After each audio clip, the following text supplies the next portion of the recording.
औज़ुबिल्लाहि मिनश्शैतानिर्रजीम बिस्मिल्लाहिर्रहमानिर्रहीम। अस्सलाम वालेकुम दोस्तों, मैं हूं मोहसिन रज़ा और आप लोग देख रहे हैं 24/7 teachers online YouTube channel. Class चल रही है हमारी ह्यूमन रिसोर्सेज मैनेजमेंट की और आज उस सीरीज का हमारा 17वां लेक्चर है। दोस्तों, आज की क्लास का जो हमारा टॉपिक है वो है लीगल कॉन्टेक्स्ट ऑफ एचआरएम। हम देखेंगे कि इसमें कौन कौन से लॉज हैं जो एचआरएम के ऊपर अफेक्ट होते हैं या एचआरएम से रिलेटेड है। लेकिन आज की क्लास शुरू करने से पहले हम एक बार क्विकली जो है वो देखते हैं कि हमने अपनी पिछली क्लास के अंदर क्या पढ़ा था। दोस्तों, हमने अपनी पिछली क्लास के अंदर बात की थी अथॉरिटी की। हमने देखा था लाइन अथॉरिटी क्या होती है, स्टाफ अथॉरिटी क्या होती है, फंक्शनल अथॉरिटी क्या है और इन तीनों में क्या फर्क है। दोस्तों, जब भी किसी बंदे को कोई अथॉरिटी दी जाती है तो उसके साथ कुछ लिमिटेशंस होती हैं, उसके ऊपर कुछ प्रिंसिपल्स अप्लाई होते हैं जो उसको रिस्ट्रिक्ट करते हैं, या कुछ लॉज होते हैं जो उस अथॉरिटी के इस्तेमाल में उस बंदे को उस बाउंड्री से बाहर नहीं जाने देते। तो आज की हमारी जो क्लास है वो इसी कॉन्टेक्स्ट में है कि हम देखेंगे लीगल कॉन्टेक्स्ट ऑफ एचआरएम। हम देखेंगे कौन से ऐसे लॉज हैं जो एचआरएम को इफेक्ट करते हैं और हम बारी बारी उनकी डिटेल में भी जाएंगे। तो चलिए हम सबसे पहले बात करते हैं legal context of HRM. Legal consideration are significant external force affecting human resource management related to the federal, state, local legislation, and they may court decision interpreting this legislation। दोस्तों, ये लाभ जो हैं वो हमारे लोकल लाभ भी हो सकते हैं, वो हमारे उस स्टेट के लाभ भी हो सकते हैं, वो फेडरल हो सकते हैं, वो कुछ इंटरनेशनल लाभ भी हो सकते हैं और कुछ कोर्ट्स के डिसीजन भी हो सकते हैं जो उन लॉज को इंटरप्रेट करते हैं, यानी उनकी वजाहत करते हैं।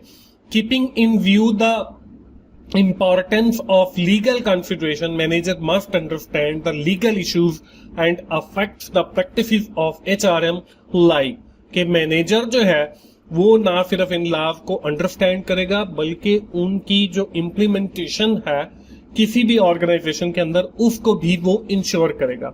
इसमें वो देखेगा कि विच एम्प्लॉयज टू हायर, कि कौन से ऐसे एम्प्लॉयज हैं जिनको हायर करना जरूरी है लीगली। फॉर एग्जाम्पल हम बात करते हैं कि एचआरएम डिपार्टमेंट जो है that is basically responsible for hiring the personal. अब उस हायरिंग के अंदर उसने ये देखना है कि लीगली वो किन लोगों को हायर कर सकता है। जैसे जो चाइल्ड है, जो बच्चे हैं, उनका जो कम है वो मना किया गया, तो लीगली आप उनको हायर नहीं कर सकते फॉर वर्क।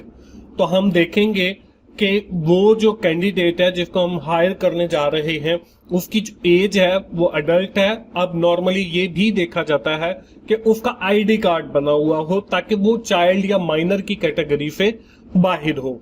और ऐसे हमारे पास हजारों केसेस आते हैं जिसमें लोग चाइल्ड्स को हायर कर देते हैं और उन्हें फिर पनिशमेंट्स वगैरह भी हुई हैं। इसके बाद हाउ टू कंपनसेट एम्प्लॉय। अब लोगों को हमने हायर तो कर लिया, हम देखेंगे कि लीगली उनको कंपनसेट कैसे किया जाएगा। जैसे अगर हम बात करें पाकिस्तानी गवर्नमेंट की, तो उन्होंने पहले जो है वो मजदूर की जो दिहाड़ी है वो लेट से कि 20,000 मुख्तफ की थी कि उसको इतनी अमाउंट से एटलीस्ट कंपनसेट किया जाना चाहिए। उसके बाद वो 25,000 हो गई। उसके बाद जो है आजकल अगर हम रिसेंट बात करें 2023 में, तो वो आई थिंक के 30,000 या 35,000 के दरमियान कोई फिगर है जो एक मजदूर की दिहाड़ी का है। तो इस तरीके से हमने लीगल कॉन्टेक्स्ट को भी देखना है। इसके बाद है व्हाट बेनिफिट टू ऑफर। उसके साथ हमने ये भी देखना है कि हम उसको और कौन से बेनिफिट्स जो हैं वो लीगली ऑफर कर रहे हैं। इसके साथ हमने देखना है हाउ टू हैंडल कन्फ्लिक्ट। अगर किसी के दरमियान कोई तफादुम है, कोई कन्फ्लिक्ट है किसी भी इंटरेस्ट के हवाले से, तो हमने देखना है कि लीगली हम उसको कैसे हैंडल कर सकते हैं। इसके बाद आखिरी जो है वह है how and when fire an employ. और फिर हमने ये भी देखना है कि हम ऐसे ही जो है किसी भी एम्प्लॉय को, जैसे अगर हम गवर्नमेंट मुलाजिम की बात करते हैं तो ऐसे ही उसको फायर नहीं किया जाता, बल्कि हो सकता है कि वो किसी कोर्ट में न चले जाए वो किसी प्रॉपर फॉरम पे ना चला जाए जहां से उसको रिलीफ मिल जाए। नॉर्मली जो है वो हमारे पास सर्विस ट्रिब्यूनल है, तो हमने ये भी देखना है कि अगर हम किसी इंप्लॉय को फायर कर रहे हैं तो हमने उसको भी लीगली जो है वो देखना है। तो ये वो सारी चीजें हैं जो हमने लीगल कॉन्टेक्स्ट ऑफ एचआरएम के अंदर देखनी है। इसके बाद दोस्तों हम अगली स्लाइड के ऊपर चलते हैं और देखते हैं कौन कौन से ऐसे लॉज हैं जो हमारे एचआरएम के ऊपर, ह्यूमन रिसोर्स मैनेजमेंट के ऊपर जो है वो अफेक्ट करते हैं।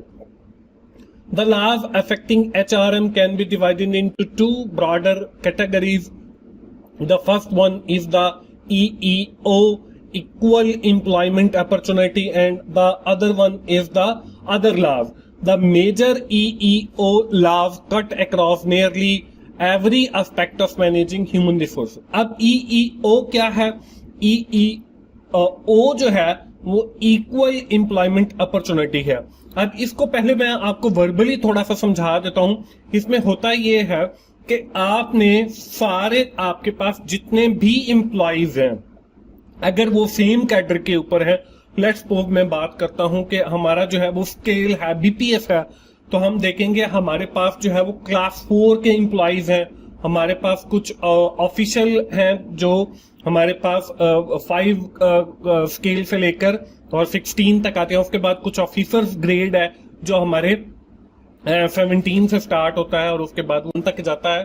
तो हमने ये देखना है कि ऐसे सारे एम्प्लॉइज जो स्केल 16 के ऊपर हैं या स्केल 17 के ऊपर हैं, उनको जो मराहत दी जा रही हैं वो बराबर हैं, उनको इक्वली ट्रीट किया जाता है, उनको जो मेडिकल फैसिलिटी दी जाती है वो सबको बराबर दी जाती है। ऐसा नहीं है कि अगर कोई क्लास 4 है तो उसको कोई और मेडिकल ट्रीटमेंट दिया जाए, और अगर कोई ऑफिसर ग्रेड का है तो उसको कोई और मेडिकल ट्रीटमेंट दिया जाए, या अगर हम कंपनसेशन एंड बेनिफिट्स की बात करें तो उसको इक्वली, मतलब सेम लेवल के ऊपर जो है 2 क्लास 4 के एम्प्लॉय है, एक जो है वो बड़ा अमीर है, दूसरा जो है वो गरीब है, तो दोनों का जो कैडर है वो सेम है। तो हमने ये देखना है कि जो भी एम्प्लॉय हैं जो सेम कैडर के ऊपर हैं उनको इक्वली ट्रीट किया जा रहा है। तो ये हमारे पास EEO का एक कॉन्सेप्ट है जो अभी रिसेंटली जो है वो इंट्रोड्यूस हुआ। EEO stand for equal employment opportunity. It is principle and legal framework aimed at ensuring that individuals are not discriminated against in the workplace based on their characteristics such as race, color, region, sex, national and origin, age, disability and generic information। तो हमने उनके दरमियान कोई discrimination नहीं करनी है, कोई फर्क नहीं करना ऑन द बेसिस ऑफ कि हम कह दें कि जी ये मुसलमान है तो इसके साथ हमारा अच्छा बिहेवियर हो, और ये जो है वो क्रिश्चियन है उसके साथ हमारा बिहेवियर जो है वो कुछ डिफरेंट हो, या हम ये कह सकते हैं कि ये जी गोरा है इसके साथ हमारा जो एटीट्यूड है वो डिफरेंट हो, ये जी काला है। तो वैसे भी अल्लाह ताला का भी हुक्म है कि किसी अरबी को अजमी पर और किसी अजमी को अरबी पर जो है वो कोई फौकियत हासिल नहीं है माफिवाय तकवा के। तो हमने सबको जो है वो इट करना है। तो ये हमारा जो है वो इक्वल एम्प्लॉय अपॉर्चुनिटी का लॉ है। इसके बाद जो अदर है law, there are so many other laws which are beneficial for the employee working in the organization। और बहुत सारे laws हैं और बहुत सारे एक्ट्स हैं जो किसी भी ऑर्गेनाइजेशन के अंदर एम्प्लॉयज के लिए बनाए जाते हैं। हम अगली स्लाइड पे चलते हैं और बारी बारी हम इन एक्ट्स को या इन लॉज को जो है वो देखते हैं। इसमें जो सबसे पहला है वो इक्वल पे एक्ट है। अब इक्वल पे एक्ट क्या है? This law require the same pay for the men and women who do have same job in the same organization। कि ये हमें इस बात को इंश्योर करता है कि आपने जो तनख्वाह है या जो पे है या जो कंपनसेशन एंड बेनिफिट्स है वो सेम देने हैं। अगर एक ही कैडर के ऊपर फीमेल काम कर रही है और मेल काम कर रहा है तो उनकी जो तनख्वाह है, उनकी जो पे है वो बराबर होनी चाहिए। Basically This law provides protection against discrimination based upon the sex। और ये सिर्फ सेक्स की बेस पे कि मेल और फीमेल में जो है वो डिस्क्रिमिनेशन नहीं होने चाहिए, ये इस चीज को प्रोटेक्ट करता है। इसके बाद जो सेकंड है वो है Civil Right Act 1964। This act prohibited discrimination based on the race, colour, sex, religion और national origin The Civil Rights Acts of 1991 amended the Civil Rights Acts of 1964 कि इसकी जो अमेंडमेंट है वो 1991 सिविल राइट एक्ट आ गया और ये हमें जो है प्रोहिबिटेड करता है, मना करता है कि हम डिस्क्रिमिनेशन करें लोगों के दरमियान on the basis of colour, on the basis of religion, on the basis of national या आपका जो कलर है, रेस है, उस हवाले से। तो आपने ये डिस्क्रिमिनेशन नहीं करनी। तो जो सिविल राइट्स एक्ट है ये इस चीज को प्रोटेक्ट करता है। इसके बाद हमारे पास जो थर्ड है वो है age discrimination in employment act of 1961। इसको हम ईटा भी कहते हैं, या the age discrimination employ act ईटा amended in 1978 1986 prohibited employer from discrimination against individual who are over 50 year of age के फॉर एग्जाम्पल कि हमने जो एज की डिस्क्रिमिनेशन है इसको भी खत्म करना है। ये नहीं है कि जो 40 इयर्स की एज के ऊपर लोग हो जाते हैं उनको जो है हम किसी और तरीके से ट्रीट करें, और जो अगर सेम लेवल के ऊपर फीमेल्स हैं तो उनको हम किसी और तरीके से ट्रीट करें। तो आपने ये देखना है, अगर हम ये भी हो सकता है कि अगर किसी की एज 30 है, बिलो 40 है, तो उसको हम किसी और तरीके से ट्रीट करें। तो ये जो एक्ट है age discrimination and employment act, ये इस चीज को प्रोटेक्ट करता है।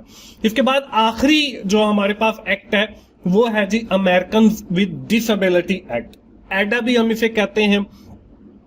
अब ये एडा क्या करता है? अमेरिकन विद डिसेबिलिटी एक्ट एडा passed in 1990 prohibited discrimination against qualified individual with disabilities. Person discriminated against because they have no association or relationship with disabled individual also protected. अब ये नहीं है कि हम जो है वो डिस्क्रिमिनेशन क्रिएट करें कि एक बंदा जो है वो जो है ग्रेजुएट है, एक बंदा जो है वो हमारे पास जो है वो डॉक्टरेट की हुई है, लेकिन उसके साथ एक डिसेबिलिटी है कि उसकी जो एक फिंगर है वो कटी हुई है। तो अब हम इनके दरमियान जो है वो डिस्क्रिमिनेशन क्रिएट नहीं कर सकते कि हम जो है उनको जो पे पैकेज है, जिसने सिंगल ग्रेजुएशन की हुई है उसको हम कुछ अच्छा पैकेज दें as compare to this person जो डॉक्टर है उसके बराबर दे या उससे जो है वो ज्यादा दें। तो ये अमेरिकन विद डिसेबिलिटी एक्ट जो है ये हमें प्रोहिबिटेड करता है कि आपने ऐसा भी नहीं करना। तो ये हमारे पास डिफरेंट अदर लॉज हैं जो हमारी ह्यूमन रिसोर्स मैनेजमेंट के ऊपर जो है वो अफेक्ट करते हैं। तो दोस्तों ये थी हमारी आज की class with respect to the legal context of HRM, और हमने इसमें देखा कि हमारे पास कौन कौन से लॉज हैं जो हमें प्रोहिबिटेड करते हैं। उसमें हमने इक्वल एम्प्लॉयमेंट अपॉर्चुनिटी को देखा, इक्वल पे एक्ट देखा, एज डिस्क्रिमिनेशन एम्प्लॉयमेंट एक्ट को देखा, अमेरिकन विद डिसेबिलिटीज एक्ट को देखा। तो ये उम्मीद है आप लोगों को क्लियर हो गया होगा। आज की क्लास हम यहीं पे खत्म करते हैं, और मेरी आखिर में यही गुजारिश है कि अगर आपको मेरी वीडियो अच्छी लग रही है तो आपने लाइक कीजिए, अपने दोस्तों के साथ जरूर शेयर किया करें और कमेंट भी किया करें, और मेरा चैनल सब्सक्राइब करें 24/7 टीचर्स ऑनलाइन, ताकि मेरी हर आने वाली वीडियो आप लोगों तक पहुंच सके और आप उससे सीख सकें। दोस्तों मिलते हैं अगली ह्यूमन रिसोर्सेज मैनेजमेंट की क्लास में। उस वक्त तक के लिए अल्लाह हाफिज।